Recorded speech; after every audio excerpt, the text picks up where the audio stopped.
Okay, today we're looking at task 1 of IELTS General, the writing part of the exam. This is different from the academic writing part 1, which is usually a diagram or a map.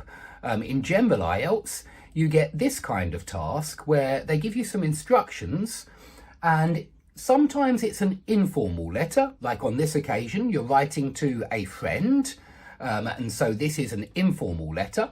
But sometimes it's not. Sometimes it's semi-formal or sometimes it's formal. It depends on the situation, and task 1 expects you to decide what kind of answer you're going to write, whether it's going to be a formal answer or an informal answer. And of course, it depends on the situation. Now, you need to quickly read the task. So, a friend has agreed to look after your house and pet while you are on holiday. Write a letter to your friend. So, very typical situation. I think this happens to a lot of people, and personally I'm going to use a few actual details from my actual life just because I find it easier to write an answer doing that. So in your letter you've got to do 3 things, and you must do all 3 of these things. If you don't, you'll get a lower mark. So you've got to give contact details for when you're away. You've got to give instructions about how to care for your pet, and you've got to describe other household duties that you expect your friend to carry out. Now, you will have to write at least 150 words. Notice it says at least, yeah, that's the minimum. And so you can write 200, that's fine.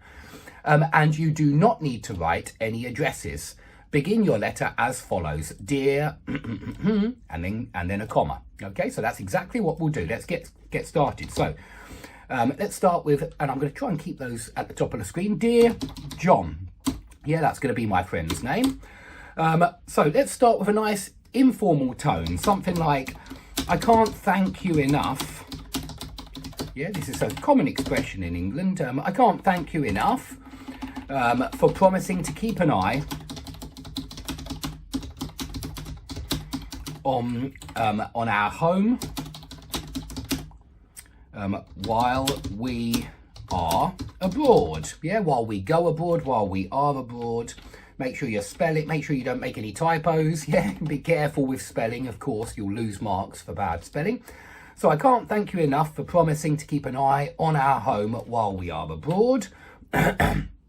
Let's keep this kind of style with I'm gonna get straight to the point and give my contact details, yeah, because I have to do this, and it's not easy to answer all 3